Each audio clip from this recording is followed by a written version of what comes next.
And we are live. Hello, everyone. This is My Two Cents, and welcome back to my channel. Wish everybody a Merry Christmas, and hope everyone is been getting through the holiday season. I know there's been a notable shortage of streams lately. And that's because I've definitely got a lot going on, both between work, family, and getting ready for the holidays. I'm sure the same is true for most of you out there. Night Shift, my regular host joins me again. Welcome. Hey, what's up? All right. And I guess we were just talking about it briefly before we get started here, but seeing as it is the holiday season, Night Shift, what do you have any particular things you're looking forward to when Christmas comes around? Oh, nothing hugely in particular. Just going to hang out with family and friends around here and have a really nice, quaint little holiday. Have a really nice, quaint little Christmas. What about you? Well, definitely on my homestead here, going to have a couple relatives over, eat some ricotta pancakes and steaks and do some caroling, go to church, obviously exchange presents, all the good holiday stuff. I'm a very big advocate. You got to look for the little, in a crazy world, you got to look for the good things in life, and definitely family time around the holidays is one of them. Absolutely. Absolutely. All right. So without further ado, let's go ahead and get into the topic of tonight's stream. So for anybody who's been on X, as everyone pretty much knows, I use X to get my stream topics these days just because of all the garbage that goes on there. But there's been a national news story that honestly probably shouldn't have been national news, but it became as such. And that is that about a week ago, in the Iowa State Capitol building in Des Moines, they have a policy.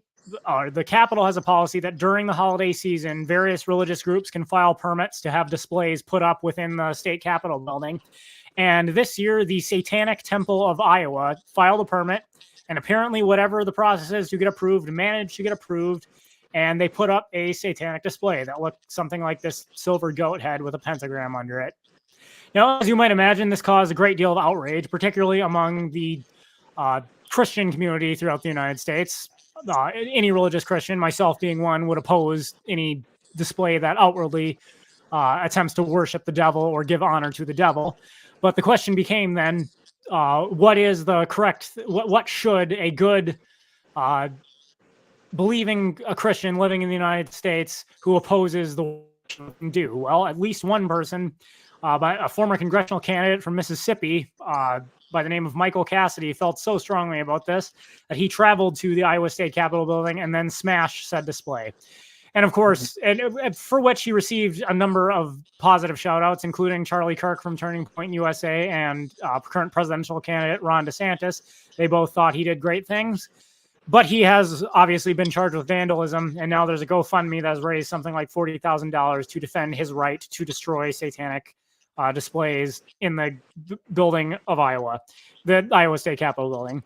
So, of course, this sparked a huge debate on Twitter, namely between the Christian nationalists, the more outspoken libertarians, and the political left on what is the proper role of government when it comes to religion. Is it appropriate for government to display religious symbols at all? And I thought most notably, how powerful should the government be, and what should its role be in promoting or stopping religion? So obviously a lot to unpack here, but at least initially, do you have any thoughts about this, Night Shift, sarcastic or otherwise?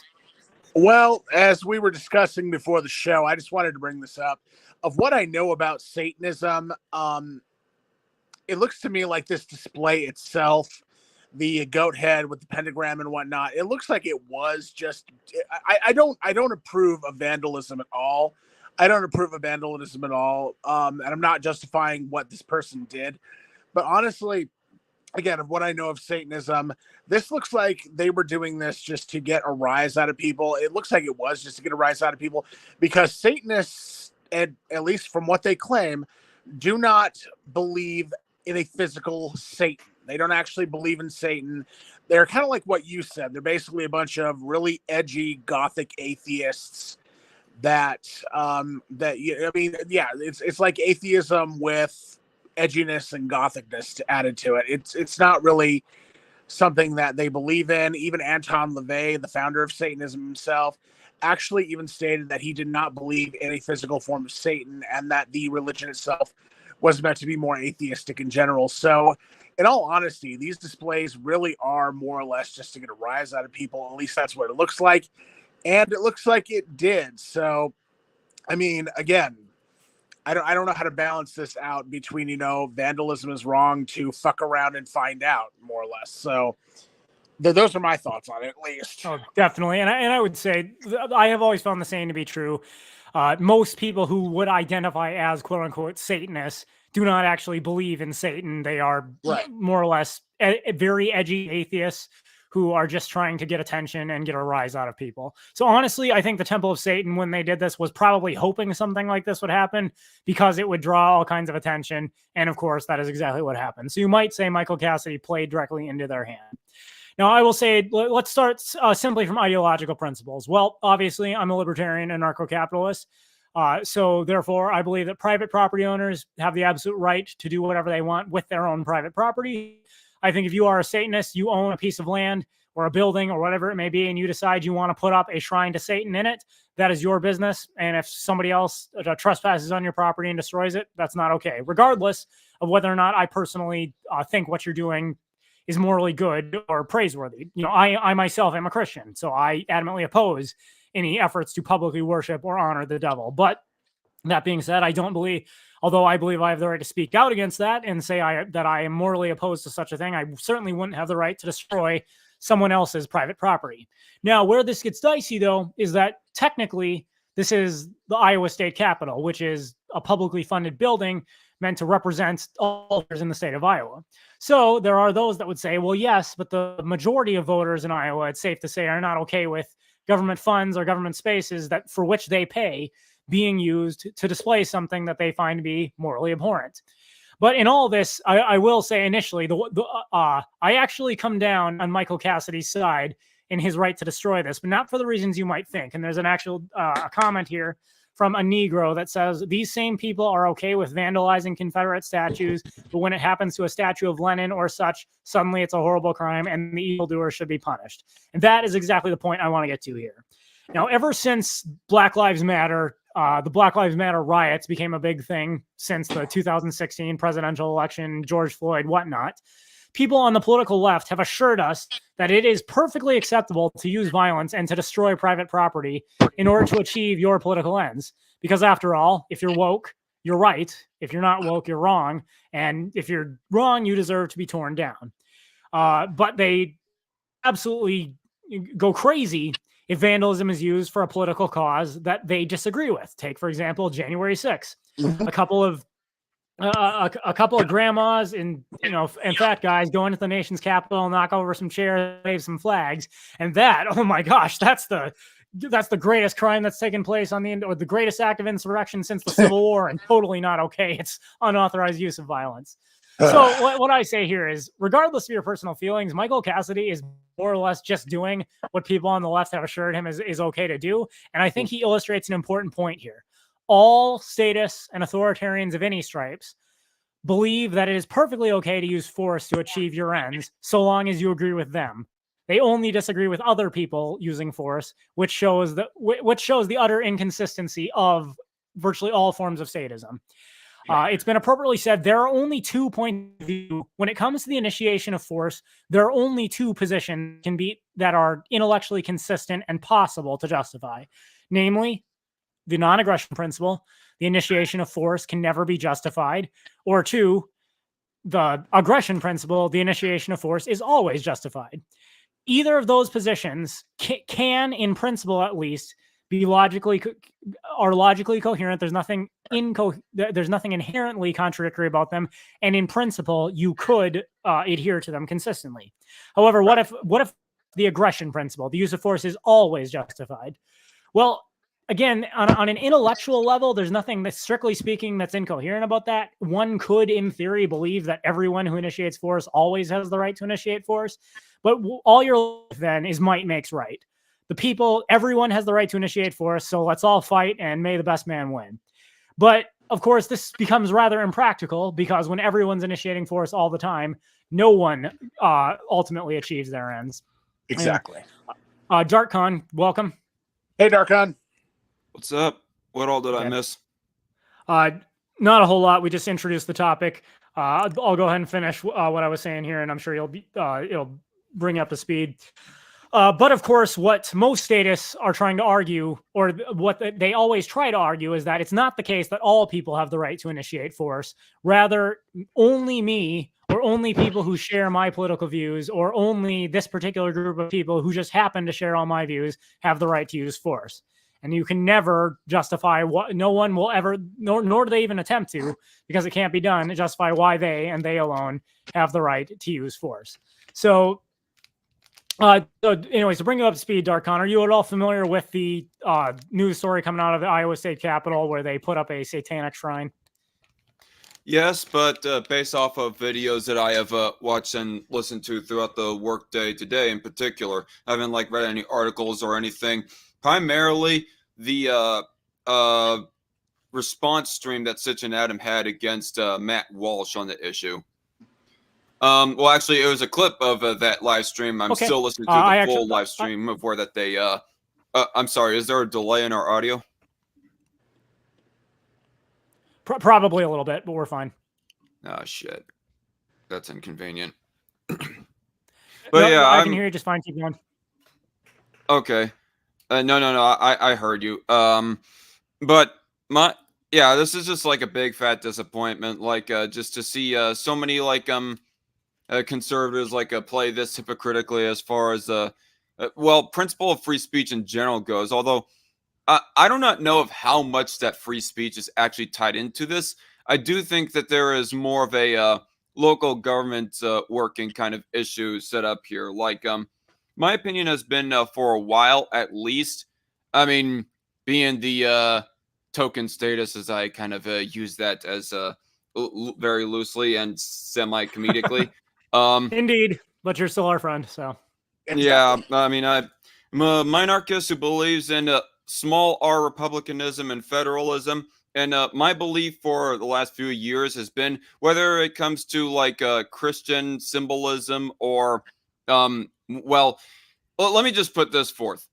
There is obviously the First Amendment is obvious that the Congress is not to implement any laws supporting or banning or otherwise any kind of practice of any religion. So that is pretty much out of the picture. But on the local government level, aside from banning people's religious liberties as far as who they can worship in their general life, or maybe even on public grounds for that matter, that's pretty much not up for debate. I cannot cite the specific text that explicitly says that. I can only refer back to the First Amendment, which maybe I'll pull that up after I'm done monologuing here. But my opinion for a while has been, whether it be Christian symbolism or any kind of quasi-religious practice that local governments do, and this also falls for Islam and all the other religions. Let the localities decide on how they're going to do that. The majority of those particular localities determine on whether or not we can have a statue of Moses up, as was one of the examples brought up by Sitch, PSA Sitch, or a statue of Jesus, or in this case, a statue of Baphomet. Which that means that if there's one red county who decides via the majority rule, be it the populace or the city council or whoever is in charge of that area, they want to erect a Jesus statue in front of the town hall. That's fine in my view of the Constitution and whatnot. And if some blue county, up in New York or something, wants to look at that red county and be all them inbreds, they're them Bible thumpers or whatever, my opinion is just for that said red county to just say, screw you. It's not like that we're banning people from practicing other religions or whatever else have you. Okay, and I was just saying before you got on, I actually, in this case, I support what Michael Cassidy did, but not for the reasons you might think.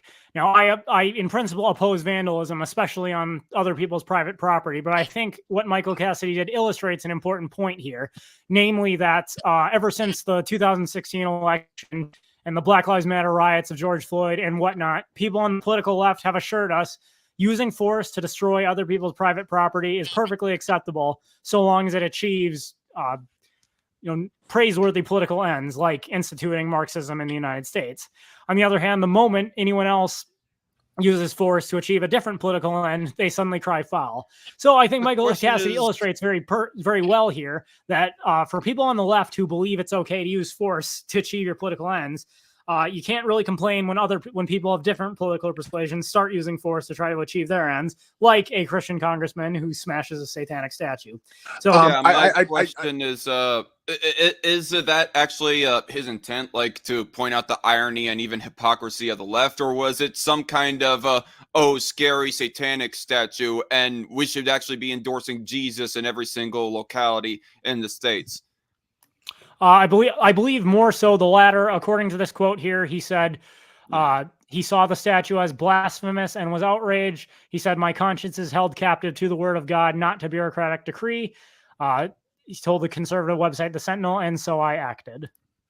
The only thing I want to add to what you said, my 2 cents, is that, yeah, it does show hypocrisy, but on the other end, should we be lowering ourselves to their level? Should we be and this senator be lowering ourselves to the level of these leftists? I mean, it does make, it does. I do have to ask that question, yeah, it could point out the hypocrisy, it could point out leftist hypocrisy, but should we really be lowering ourselves to their level of that kind of that kind of outbursts, or should we be taking a moral high ground against them by choosing a better path? I mean that's the only thing I would have to say to that.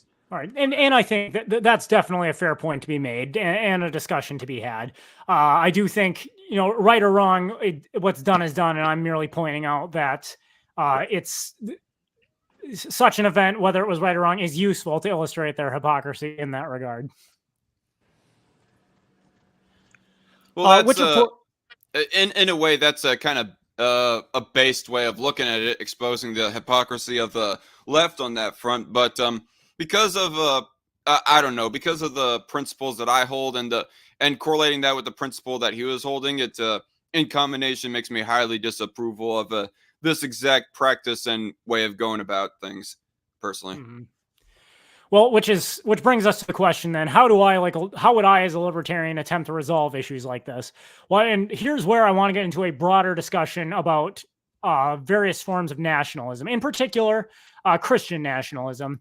And I've noticed I have on X, I have a couple of Christian nationalists who regularly follow and periodically comment on some of the things I say. I follow a number of others who identify as such. And the argument they're essentially making is that if there's going to be a government, and if it's going to use force to make you do things you don't want it to do anyways, why be a loser and just sit down and take it? Why not instead stand up and try to take the government back and use the power of government to make things the way you think they should be? In the case of Christian nationalists, they think we should be a Christian nation that holds Christian values, and we should use the power of government to further Christian interests in that regard. Now, I know obviously Christian nationalists are not a monolithic group. I'm sure there are different people within that broad movement who would probably modify various ways of saying that, but that's largely speaking what they have to say. Now, my response to that, though, as I already pointed out, when it comes to your beliefs on government, everyone at some level is either an authoritarian or a libertarian. Now, I realize there are a lot of different political views across the spectrum, but when it comes to the use of force, you ultimately come down either as a libertarian or an authoritarian. And what I mean by that is you either think the use of force against otherwise peaceful people is justified, or you think it's not justified. You're talking about on an issue by issue basis, or you're talking about overall as a political person? I'd say overall as a political person when it comes to the nature of government. For example, let's take, for example, a basic issue that a lot of people will disagree on. Smoking marijuana. There are a lot of people who think smoking marijuana should be illegal. There are a lot who think it shouldn't be illegal. And you can take any issue when it comes to government prohibition of something. The libertarian would say it is only legitimate to use force to stop someone from smoking marijuana if you can demonstrate that a person smoking marijuana is somehow infringing on the rights of others, and therefore it's an act of self-defense. A statist, on the other hand, would say, and obviously most libertarians don't believe it is, and therefore support marijuana being legal. But as a libertarian, the only way you could consistently argue against smoking marijuana is you would have to argue that you are somehow defending yourself because someone else's usage of marijuana is somehow in one way or another infringing on your rights. On the other hand, I get it on like if somebody is like authoritarian on so many issues, that makes them an overall authoritarian. My question more in particular was as soon as they're like authoritarian on one issue, that's the make or break. They're ultimately just authoritarian and period. Well, I think there is some level of nuance, but I would say the overarching point I'm making is, yes, if you believe there's at least one issue that government can use force on, namely because of this. So allow me to finish the point, and then I think it'll be more clear. If, however, you believe government can use force to stop you from smoking marijuana because marijuana is bad for you, and because the government knows what's best for you, whether you agree or not, they can use force to stop you because they know what's better for you than you do. Then you are an authoritarian. Now, maybe you hold that issue on smoking marijuana. Maybe you hold it on reading the Quran or reading the Bible, or pick whatever issue you have. But if there is at least one issue that you believe government can effectively stop someone from doing an otherwise peaceful action because they know what's better for you than you do, then I would say in that regard, you are an authoritarian. Now, does that mean all authoritarians are to the same degree? No. But if you would accept that there is even a single circumstance where you could use force against someone simply because you know better for them than they do, then I would call you an authoritarian. Yes, would you agree? Well, I would say like I can like agree on the principle or the things behind erecting statues in public areas that requires taxes, and that by the anarchist logic is theft and so forth. But the erecting itself of the statues, I would assert that in of itself, it's the funding behind it, the ways of funding that would mainly make it authoritarian. But the erecting itself, I would say that's not an infringement on anyone's rights necessarily. And yeah. Mm-hmm. Unless if there was also like eminent domain used to like seize somebody's property or whatever.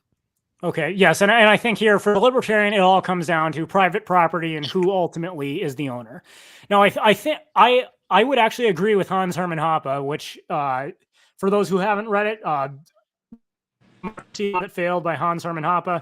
He is a libertarian in the Rothbard school, although he takes a more nuanced view about anarcho-capitalism and essentially argues that in an anarcho-capitalist society, you would end up with a lot of small societies that in many ways resemble monarchies in virtue of the fact that a private property owner is effectively the king of his private property. If you own property, you have the exclusive right to decide what you're going to do with your property.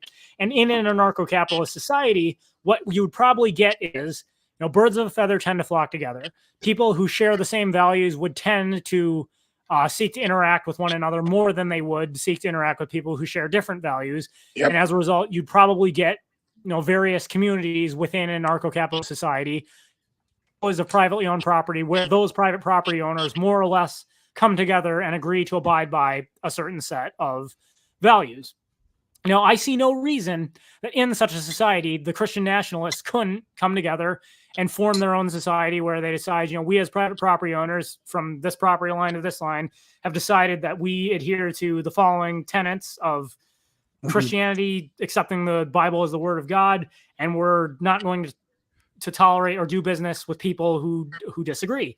And in such a society, you're not going to get any satanic statues. And if you do, wherever they go up, they're going to be on someone's private property where the private property owner is going to have the right to knock it down. Now, you could call that would look to many like a Christian nation, but the difference is everyone who's there joined voluntarily and through voluntary cooperation and explicit contract. What if somebody is ended up born inside said covenant community?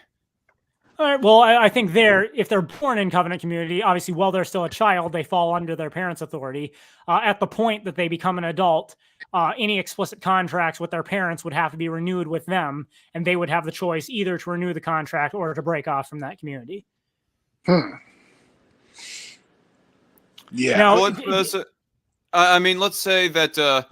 What if a covenant community does not have for lack of better wording, an open immigration policy, an open borders kind of policy? It's a little bit more on the difficult side to get out because I don't know, they're short staffed on people to work within it or something like that.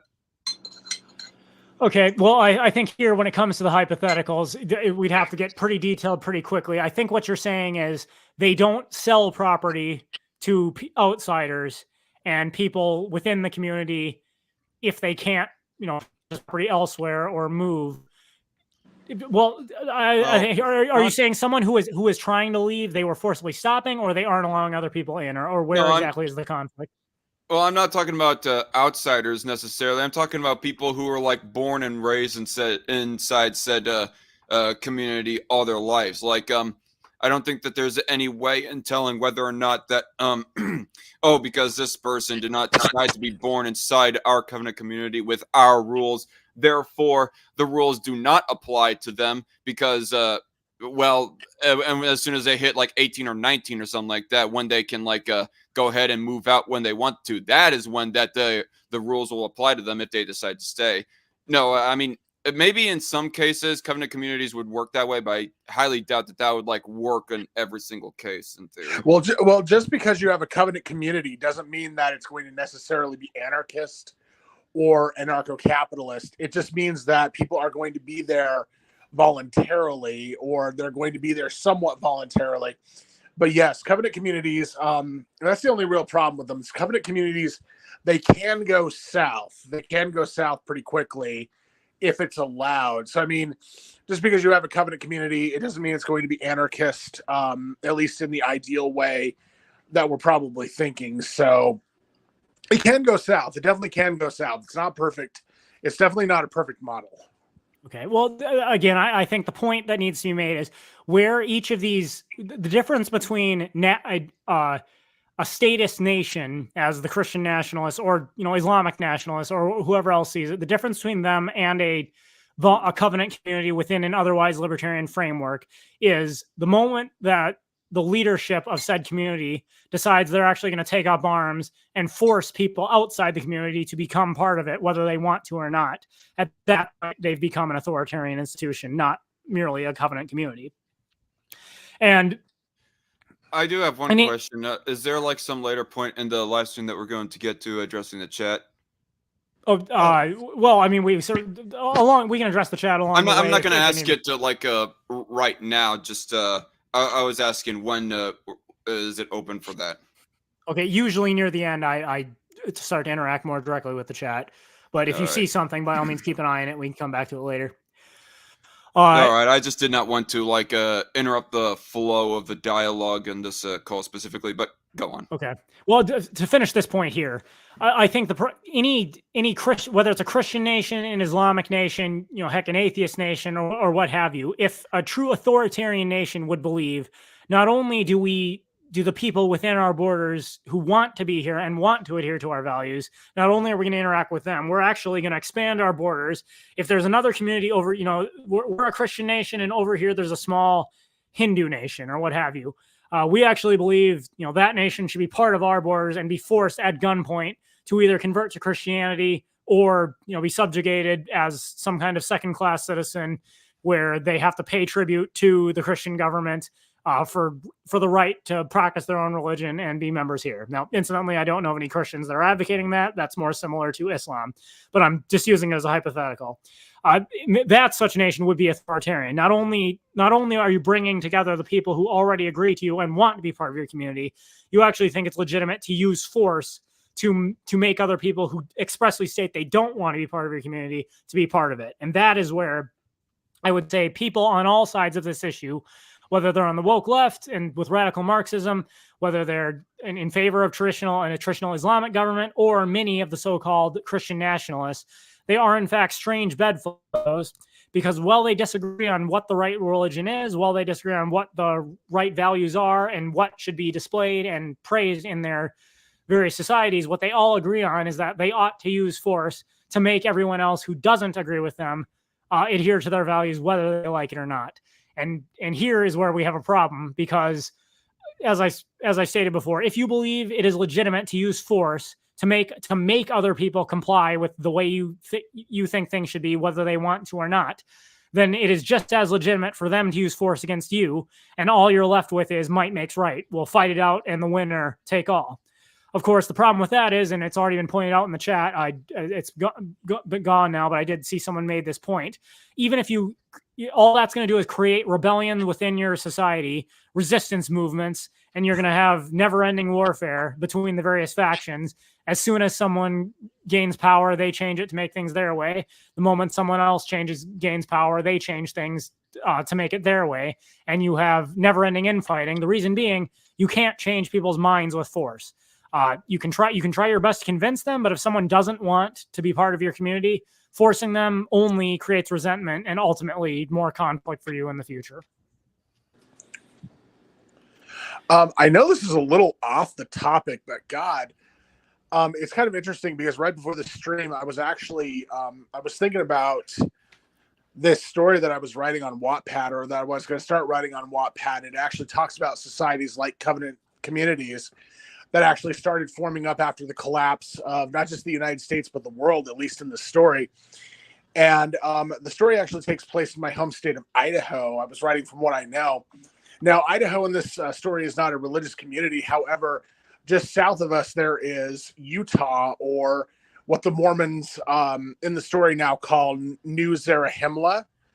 And it's like they've started it's like they and there's even a Christian society called New Jerusalem that's starting in the South in the story. But in this story, the Idahoans actually have to deal with these Mormons that are threatening them. However, they don't consider them that much of a threat, because there actually is inner fighting in this Mormon community between two Mormon sides. And it's actually really interesting that we're talking about this. We're actually, God, I feel like I'm psychic or something, because we're talking about like religious infighting, covenant communities, religious covenant communities. It's weird overlap. I just wanted to add that in. Okay. Well, fair enough. I think it illustrates, but you bring up an important point, and that's even within religious communities, there's always infighting within those communities. Mm-hmm. Within Christian nationalists, you've got people who belong to Baptist churches and Presbyterian churches and Catholic churches, and the Mormons would consider themselves Christians, but most mainline Christian denominations would say no, they're heretics. So how do you sort all that out? Well, I think the point is, no two people are ever going to agree on everything. In a libertarian society, people who agree, everyone is going to have to decide the hills they're willing to die on.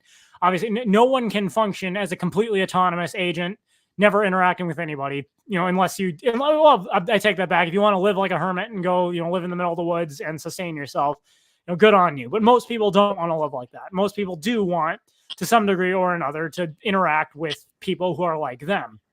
Mm-hmm. But since no one will agree with you entirely, people have to decide what hills they're willing to die on. For a lot of Christian nationalists, believing that the Bible is the word of God, worshiping in a certain way, holding certain values, teaching that to their children in schools, those are all hills they're willing to die on. And they don't want to live in communities where people disagree with them on those things. So they're going to gravitate towards forming communities with other people who, regardless of what else they disagree on within that society, at least agree on those major points and are willing to use their private property rights to keep out people who disagree.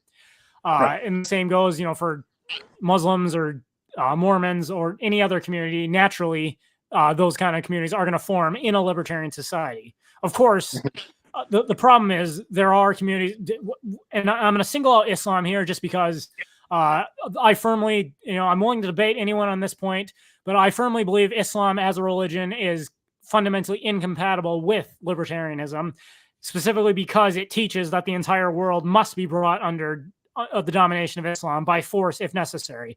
Now, I know there are Muslims who will dispute me on that point. I'm just saying, I'm looking at Islamic history. I'm looking at what Muhammad himself clearly believed based on what he practiced.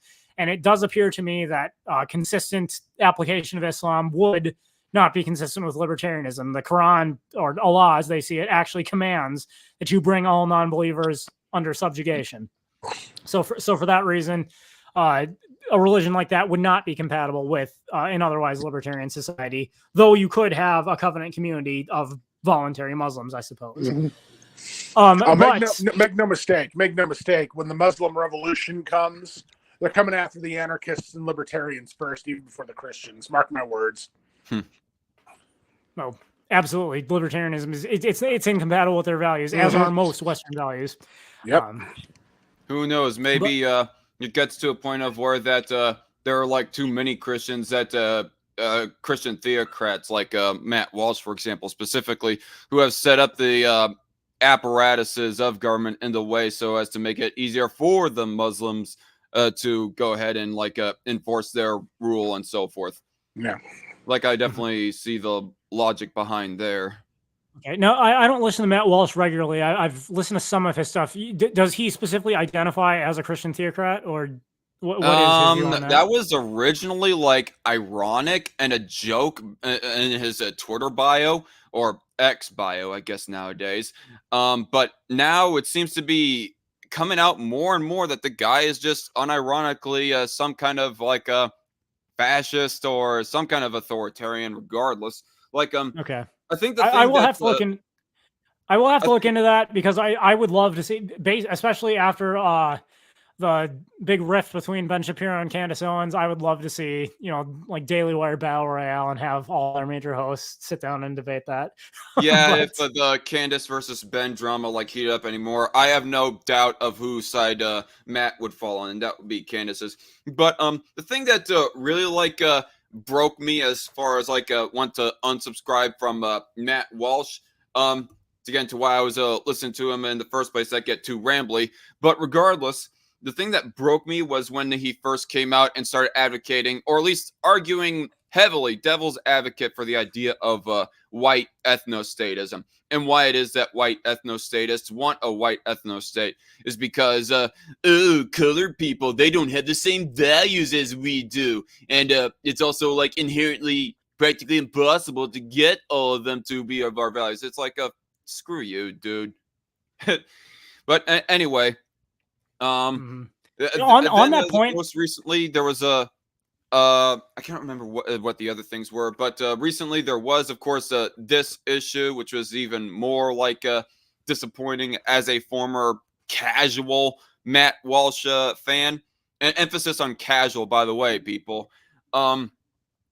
is the fact that he's not even like arguing just purely based off of whether that locality should set up XYZ religious symbolism or not. It seemed that his arguments were diverging into the area of whether or not that Satanism should be allowed at all, or at least that's the logical implication of a lot of his words. And it's just, especially if you go listening back to the response that Sitch and Adam did, the clip of the response portion that they did towards Matt Walsh on this issue, it's almost seeming heavily implied like the guy just wants to outright ban any kind of Satanist worship. So does he want to ban any other kind of religious worships? Does he think that the founding fathers were wrong to enshrine religious freedom, that anyone can practice whatever they want? I don't know. Okay. Well, there, I would say again, is he prepared to argue we can argue whether Satanism is beneficial for society? Then that's certainly a debate I'm willing to have. We can argue that Satanism should be discouraged, but the question then Satanism should be banned. The question then becomes, whose responsibility is it to ban it? The government. And if it's the government's, how can Matt Walsh demonstrate that he is being personally victimized by another person's, Satanism on that person's private property? I can morally oppose what you do on your private property. It wouldn't give me the right to use force to stop you from doing it, unless I can demonstrate how I am being personally victimized by whatever it is you're doing. Now, on the subject of white nationalists, here's a couple of years ago when Richard Spencer and the alt-right were big, I made this point. Ironically enough, in a libertarian, the white ethno-state people who I only want to live with white people, this land belongs to white people and immigrants are fundamentally destroying our society. In a libertarian society, there's no reason they couldn't all get together, purchase their private property, say this is a community for white people and we don't want to sell property to or otherwise interact with people of any other race. I mean, if I saw people doing that, I'd be like, hey, you guys do you. Have fun with your society. I happen to think most people, I happen to think most people who have come to realize that ideas are more important than race are willing to say that if there are people of different races that share the same values as me and that which we can benefit from interacting with each other, I have no problem with that. And I think most people would agree. Now, do I think there are benefits to ethnically homogenous societies? In some cases, yes, but I think that more so does have to do with the fact that people within those societies share the same values and are not being I think the one point they're right. Forced diversity is just as bad as forced homogeneity. When you take people who don't have the same values and try to force them to live together, it's not surprising that you have problems, and that's exactly what Marxists are trying to do. But so long as people are being allowed to move where they want to based on natural economic incentives, you generally don't have those same problems. Right. Now, here's the thing. Here's what I want to say to that. They can form their white ethno-state, and it's the same thing with African Americans who want to form a black ethno-state, or any people who want to form an ethno-state. Go ahead and do it. Do it even on libertarian. Yeah, do it on your own private property and have your own society there. But don't expect me to trade with you. Don't expect me to deal with you because I don't believe in what you're doing. So, yeah, it's basically like you form your little ethno-state, but don't expect me to deal with you. That's what I would say to it.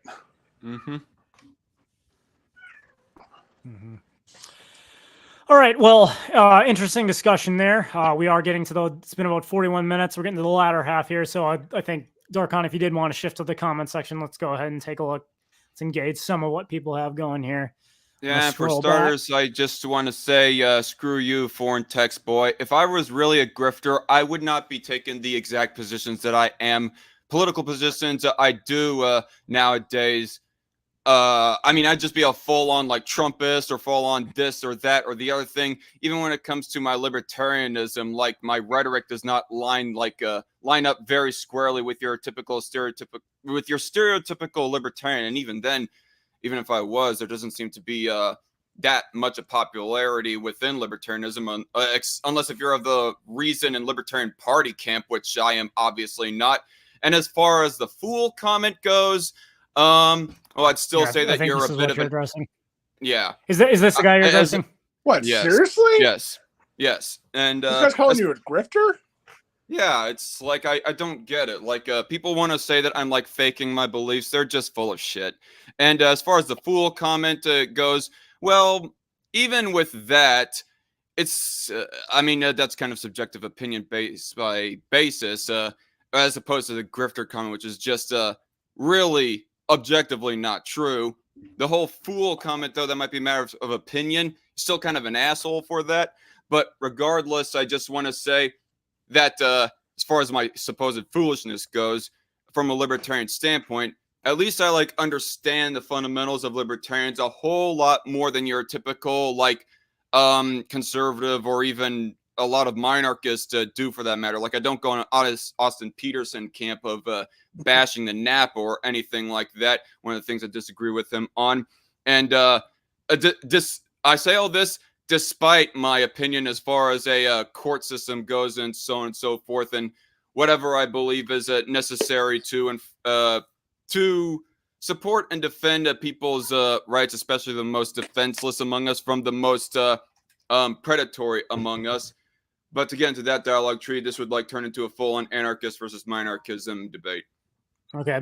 Well, here I'm just going to say, Darkon, you are a valued member of my community. I enjoy having you on streams. Amen. Yes, it's the case. We disagree on some points, but honestly, that's what I appreciate having you on these streams, because I don't want it to just be an echo chamber with people who only agree with me and Night Shift on being ANCAPs. So, I just want to say there was another thing that I forgot to mention. And further, just ask all the libertarian/anarchist fans of mine that are more charitable towards me as far as that opinion on the fool comment goes. Okay. Now, I'll say this, Darkon. of the many things that could be said about you, you are not a fool and you are not a grifter. I can tell you that right now. For as long as I've known you, you have never been either one. So, yeah, I concur. I absolutely concur. Of course, our commenter here is entitled to his opinion, so I'll let him speak it, Whatever. But I think he's wrong. All right, moving on. JC Armitage, one of our regulars here, says, don't those Christian nationalists realize that if they force their values onto others, there's just going to be rebellions against their values, or do they not care? I suspect most of them don't. And that is exactly my point.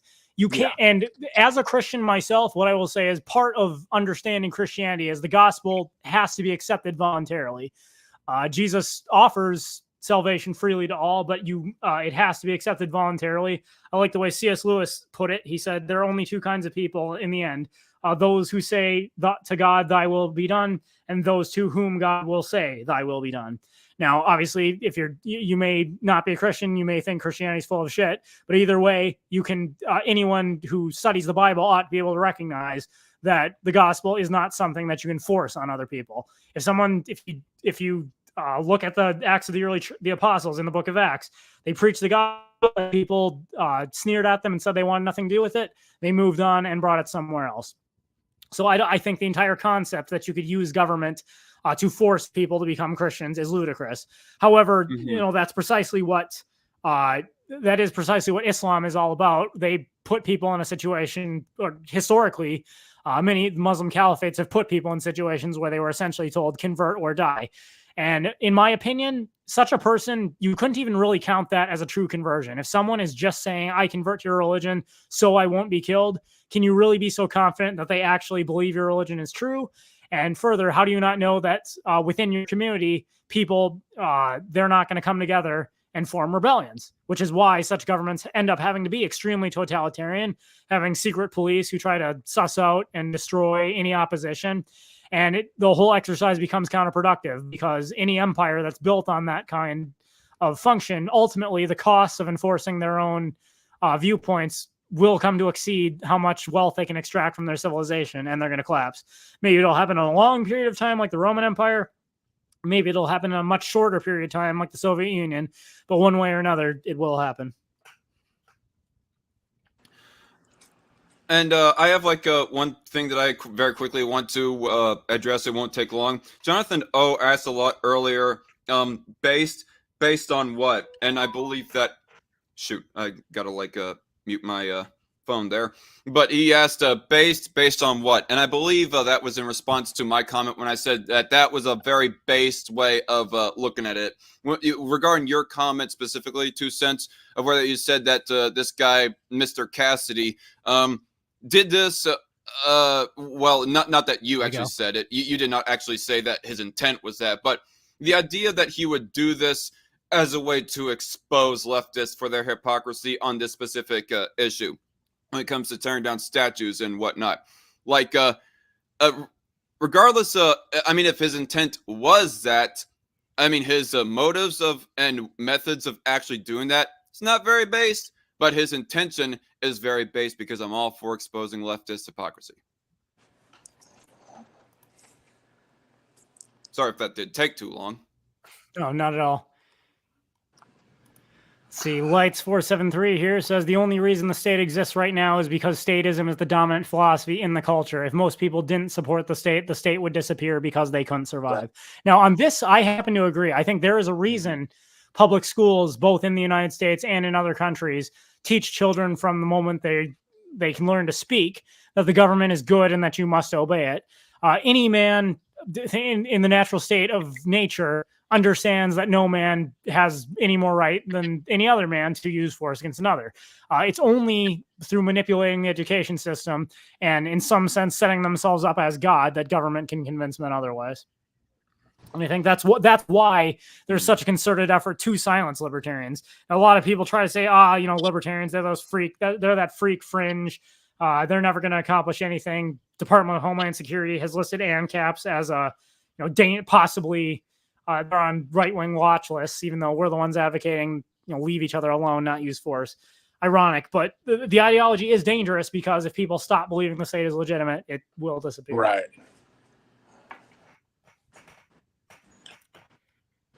Actually, that's I do like this. So Scorch Scorch says Jesus did use force, arguably aggression, when he whipped traitors outside the temple.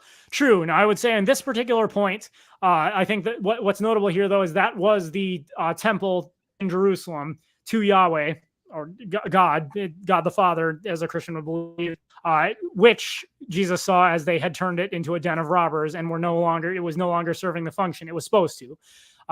If you are a consistent Christian, you would believe that that temple belonged to him, namely because he was God, and he was righteously purifying it, just like any private property owner would be free to purify their property of outsiders who had come in and corrupted it. Now, obviously, if you're not a Christian, you may not believe that's really what was going on. My point is that would not be inconsistent with Christian values in the same regard.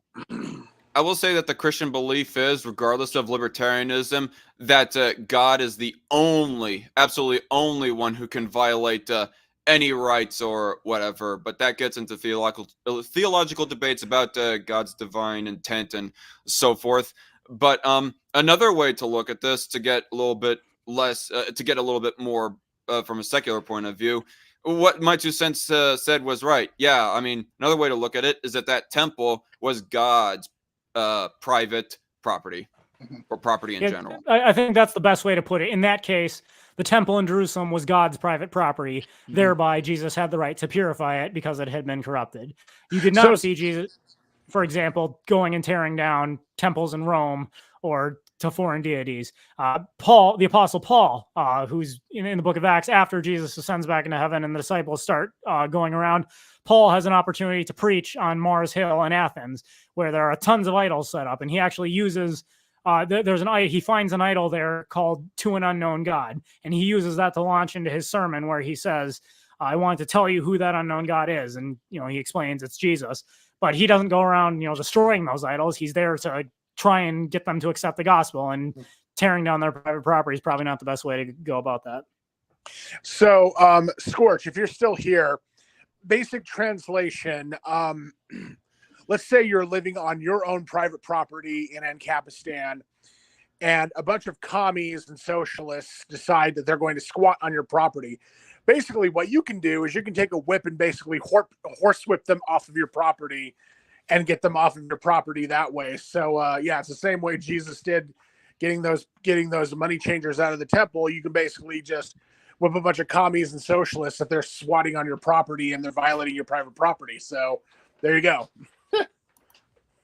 Now, here's an interesting comment. Kojal Tad says, I don't really see any way to reconcile Christianity with anarcho-capitalism. If ANCAP is centered around self-ownership, Christianity says that there is no self-ownership and everyone is the property of God. Well, suppose I accept this statement as true insofar as it goes. That would mean that God cannot, by definition, violate anyone's property rights, because as the creator of all things, God would in fact be the private property owner of all things.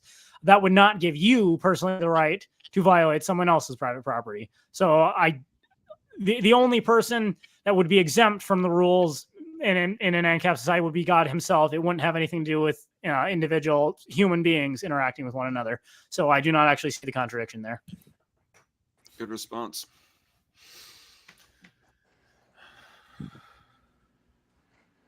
I think most Lights 473 says, I think most people support the state because they genuinely believe that without the state, society would break down or something. They see it as a quote unquote necessary evil.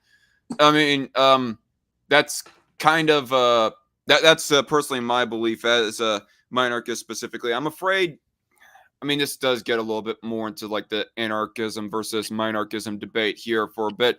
And I don't know if, how much that I emphasize this in any anarchist debates that I had with SO and Heretic or otherwise. But one of the like key things that I am afraid of is that because there is like such a diversity of beliefs within the world as it stands right now, and especially here in the United States, that if the government was to like be gotten rid of like lickety split tomorrow, then there would be like literally like chaos,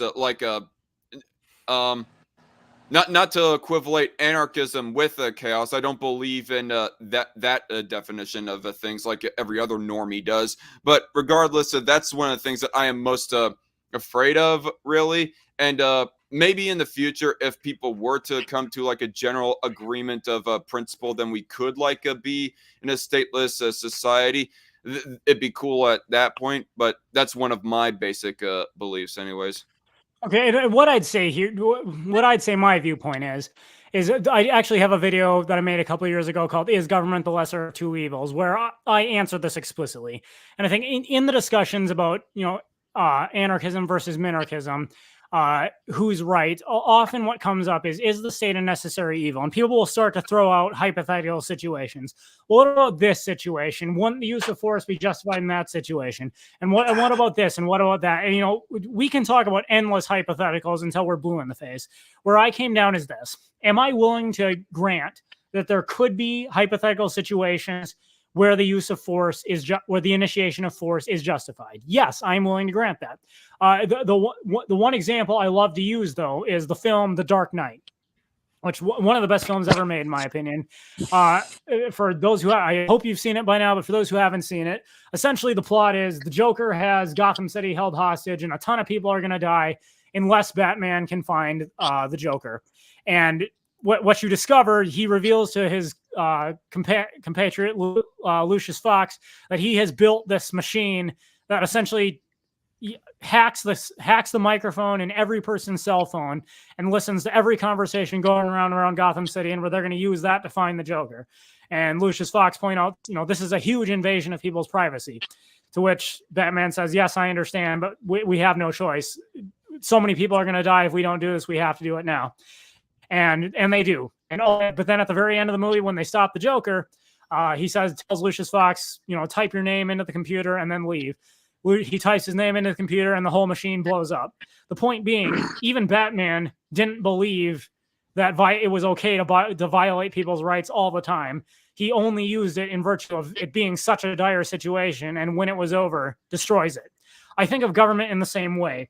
There could be situations where, simply put, the initiation of force is the lesser of two evils. It's such a dire situation, we don't have a choice.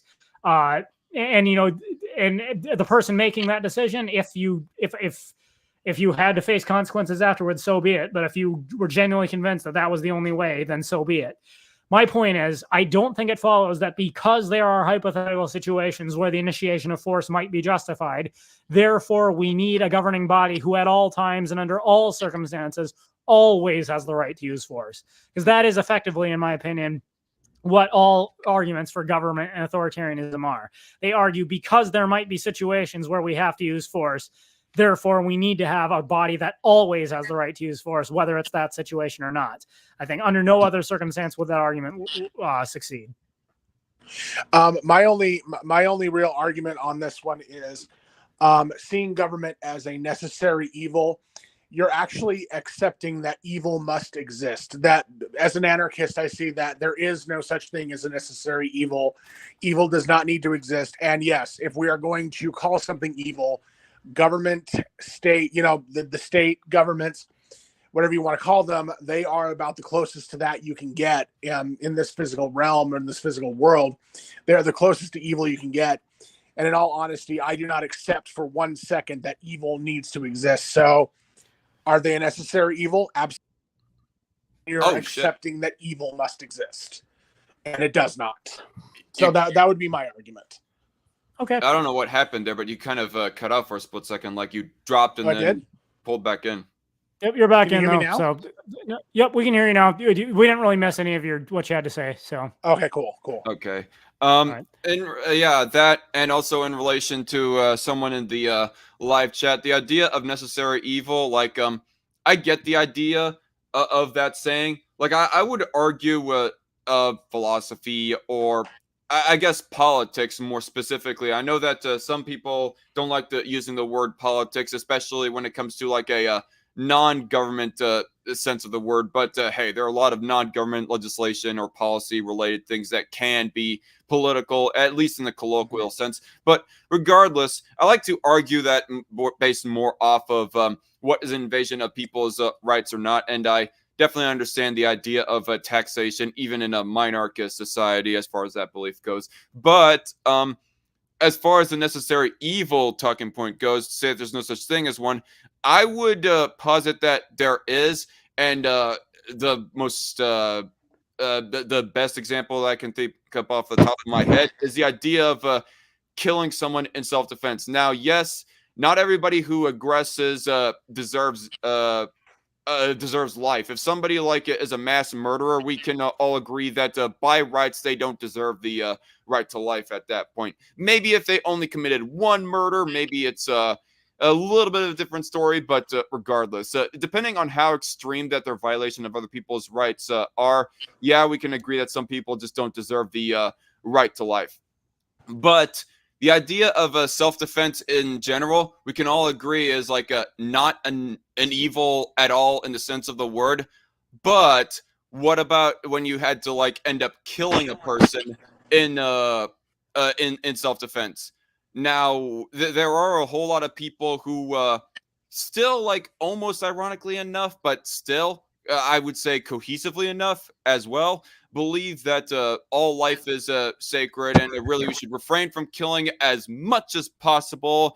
But at the same time, they still think that in some cases of self-defense that people just have to get clocked out, especially in the heat of the moment. Like, yes, it's good that the victim, the attempted to be victimized self-defender managed to self-defend themselves successfully, but was it always necessary that that person had to kill their aggressor? Not always, but if he does, I won't necessarily shed any tears, but at the same time, or in some cases, it might be a necessary evil. Like some people I wouldn't say self-defense like that is evil. It's just it is what it is. I wouldn't say it's I guess I wouldn't say it's an evil.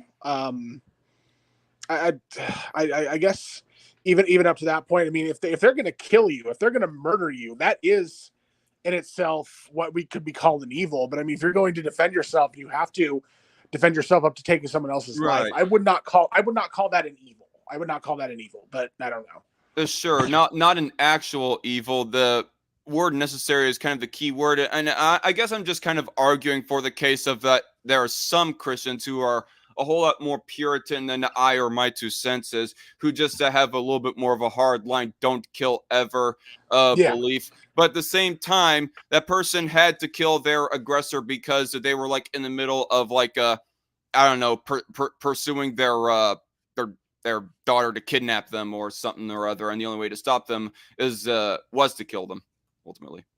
Mm-hmm. Well, on that note, we have reached the top of the episode.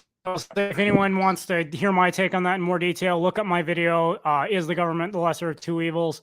And I explain my view more thoroughly there. Definitely more to say here. We make a whole stream on is there such a thing as necessary evils.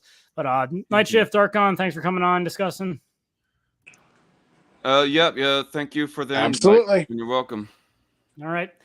Well, as always, thank you everybody for watching. I don't know when the next stream is going to be. Obviously, Christmas is coming up here pretty soon. I'm going to be busy. I'm sure everyone else the same. But there will probably be at least one more before the new year. And then obviously we'll hit the ground running in 2024. Hard to believe my channel's been around since 2017. Cool. Well, Hopefully I can too. Hopefully I can. I have just received back my all the files that were on my old hard drive. They're put in like an external drive, I believe. I just need to like do some things to fix up my computer, like get a new internal drive and put all those files properly back into their place so I can get fully back into video editing. Mm-hmm. So yeah. Unfortunately, I don't think the golden age of ANCAPs is ever coming back.